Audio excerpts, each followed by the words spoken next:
ஒரு டேஸ்டியான evening snack recipe தான் இன்றைக்கி பார்க்க போகிறோம். காராவடை. இது ஒரு ட்ரெடிஷ்னல் ரெசிபி.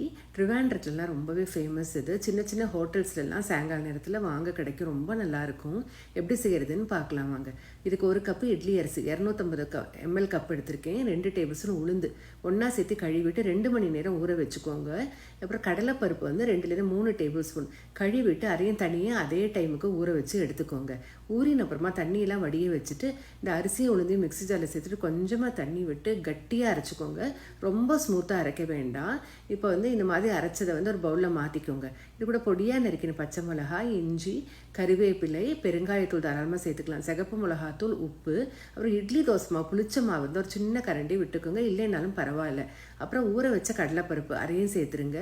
நல்லா மிக்ஸ் பண்ணிக்கோங்க. நல்லா கலந்து விட்டுடலாம். சோடா வேணும்னா சேர்த்தா போதும். நான் ஒரு 1/4 ஸ்பூன் சேர்த்துருக்கேன். தோசை மாவு சேர்க்குறீங்கன்னா சோடா சேர்க்கணும்னு இல்லை.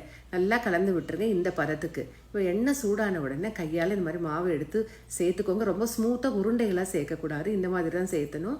மீடியம் ஃப்ளேமில் வச்சு வேக வச்சுக்கோங்க. 2 பக்கமும் நல்லா ஃப்ரை பண்ணிக்கோங்க. 2 பக்கமும் நல்லா வெந்து டார்க் ப்ரௌன் கலர் வரணும். அப்போ தான் நல்லாயிருக்கும். எடுத்துருங்க.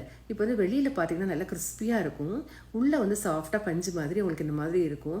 தேங்காய் சட்னியோட சர்வ் பண்ண நல்லாயிருக்கும். ட்ரை பண்ணி பாருங்கள்.